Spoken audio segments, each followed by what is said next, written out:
Okay, stand by. It's audio approved, right? Yeah, Hello, yes, hello, it's hello. Let's go. Okay, Shaggy, for you, comedy Sorry, has. Anthony, I'm seeing your hand, so still move back since he's wearing cutlass. Hmm? Yes. He was in three. Stand by. Action. Right. For you, comedy has become, I'd say, a highly competitive market now, not just in Nigeria, globally. Okay. How have you been able to still carve your niche? Because there are tons of comedians who throw these skits off online and they gain a lot of traction. So for you, and let's look at the AYs and Alibaba. You're young, you got out there, and you could get your own crowd. So how is that possible for you? Okay, thank you for the question. I do tell people there is nothing you want to create that has never been created. Exactly. Yes, so it's your approach to it, is the way you play it out. Yeah, that's the thing that's going to sell. So for me, basically what I did was, we all know the normal Agbero every day, you understand? Everybody is used to such character. But nobody has seen this character like play out in comedy, you get, because stuff is, I should say, many people really don't like the Agberos because they feel they are too ras, they are problematic, but these people, they have their other sides. They can be fun. Just especially when you want to ask an Agbero for direction, they will first whine you, now wow, you understand? They are fun to be with.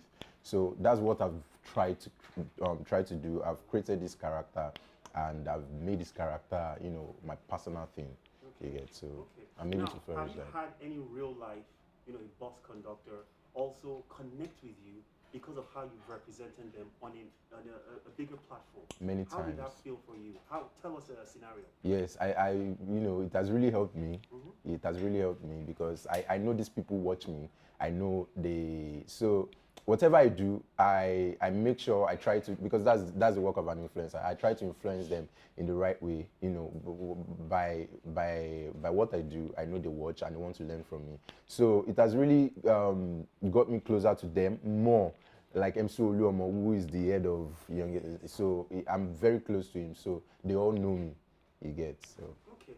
Now, does that also affect you as an individual? Because obviously you have your brand as an individual, and sometimes entertainment allows the audience get carried away. So do people connect you thinking you're that person in real life too, who has that sort of orientation? Do you have that clash of identity? Yes, Okay. people, like, till date, there are still people who think I'm a real Agbero until they meet me one on one and they're like, wow, this guy is actually different from who we see online. So that is how do I put it? Like, that is the I'm looking for a word to use. Okay, but like, that there is something I really, appreciate, because people can see the two sides of me. So I'm not just an Agbero, I'm an educated person who is just acting like an Agbero. Yeah. While in school, did you see this as a career? What was your dream then? While in school, I didn't see this as a career. What were Like, you looking out for then? What was your plan for your I future? just wanted to become an actor so badly, like a movie star. So I was always going for auditions, but I would never get like a lead role. I'm always getting supporting roles, but I kept doing them. It's from there I met Saka, who gave me my first ever movie role. So Would you say that's the break? yes.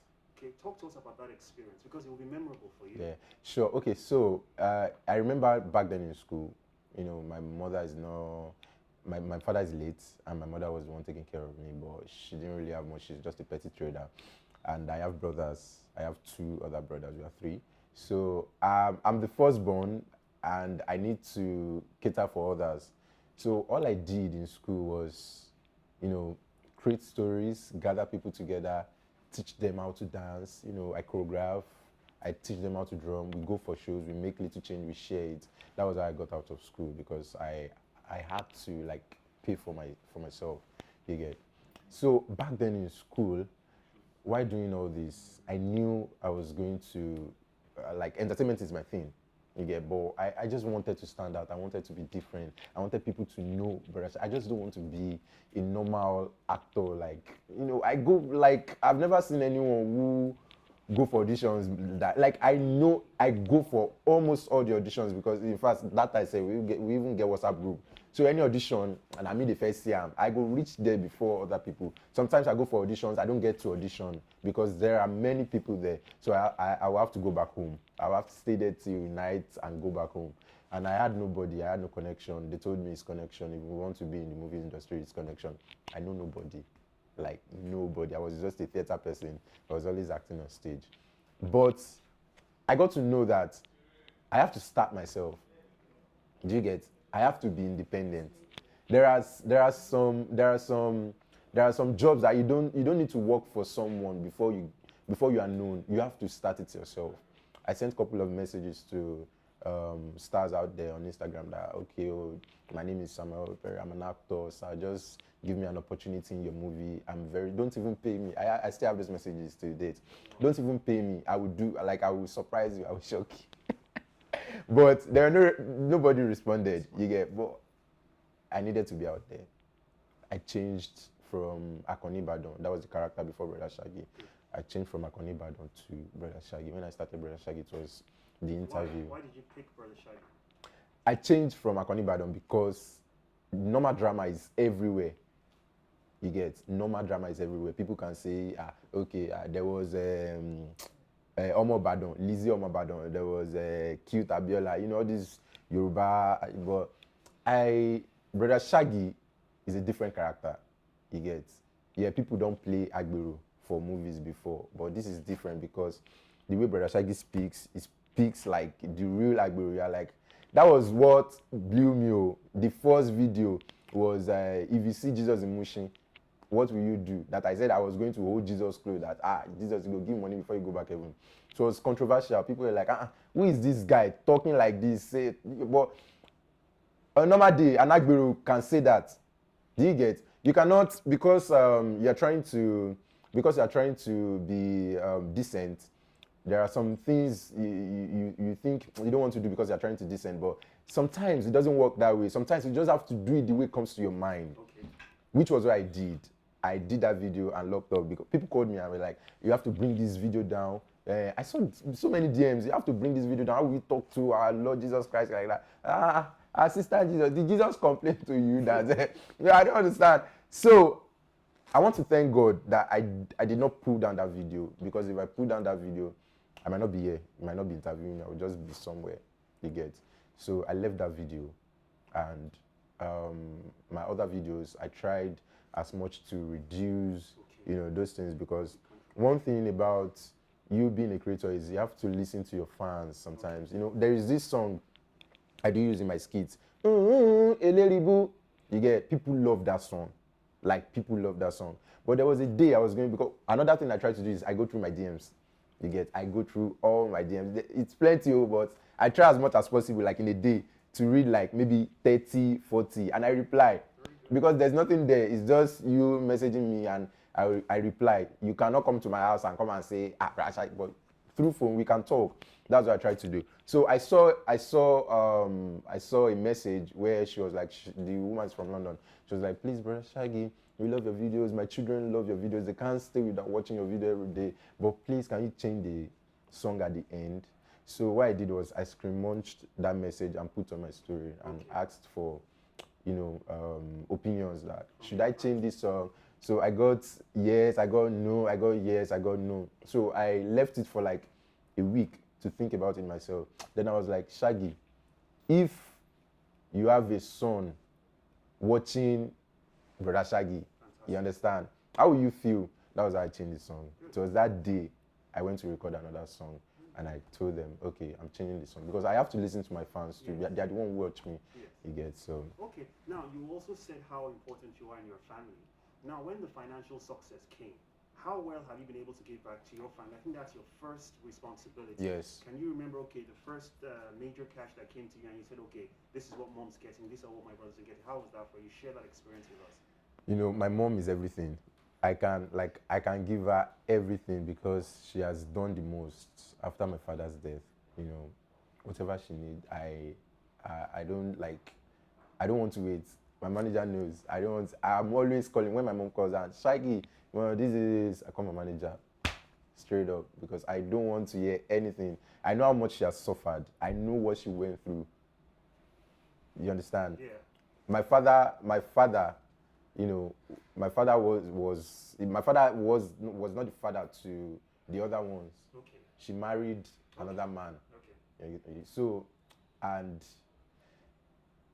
those ones' fathers Yes. too are not, they are not responsible. So it's just my mom. Okay. You know, they left her. So I'm the father of the house. So I have to take care of everybody. You know, when she told me, Emmanuel just gained admission into Unilag, they needed this money. Good. Immediately I sent it, because I know how that will make her feel. I don't want her to like start thinking, I don't want that at all. Because God has brought me to this point. Yes. Then I must take her to where she wants. You get? So that's what I'm trying to do. Well done. Now, looking at a lot of the old people too you met in the game, we used a lot of traditional platform to sell their art. But you have been able to use that digital platform from YouTube to Instagram and, you know, create an audience, which is quite surprising because we all know there's content out there. Yeah. So was that an initial plan for you to say, okay, I'll take this as an online platform to push my brand?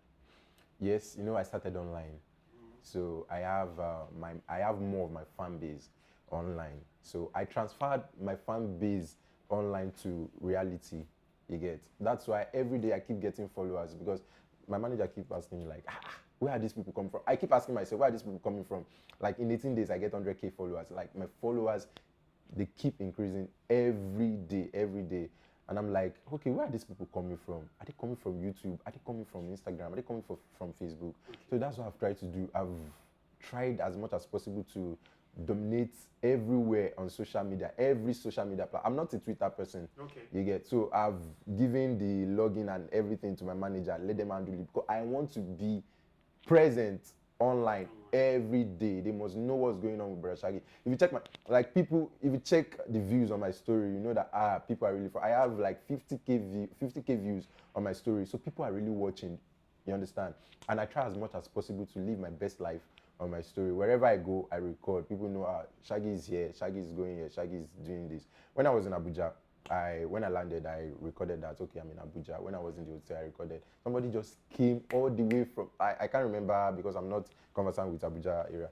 So the guy came from a very far place just to come and take picture in that hotel. I was like, how did you? Then he said, I see him for your story now, and I know this hotel, so I just rushed come. I was so happy. That really touched me. I was so happy. I had to repost on my story. Now, when a brand like Google, an international brand, reaches out to you and say, okay, we've recognized that you're making strong impact on our platform, how does that make you feel? Concerning, I mean, looking at the kind of background you came from, I'm sure while you were going for those tons of auditions, you never saw a platform like Google approach you. So that point of your life, that growth, how does that sink in you?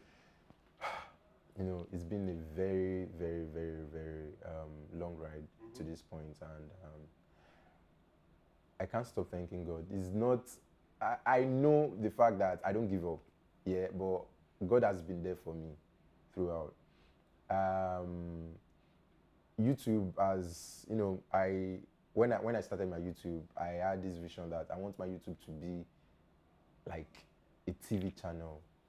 I want to have content running back to back. You know, when I started my Instagram, that is even part of what helped me till date. Like, I was dropping content every day. People were like, this guy, you better calm down, Shaggi. Content go finish. I was like, content no go finish. As long as I'm still writing, it will not finish in Jesus' name. I know go finish in Jesus' name. Amen. So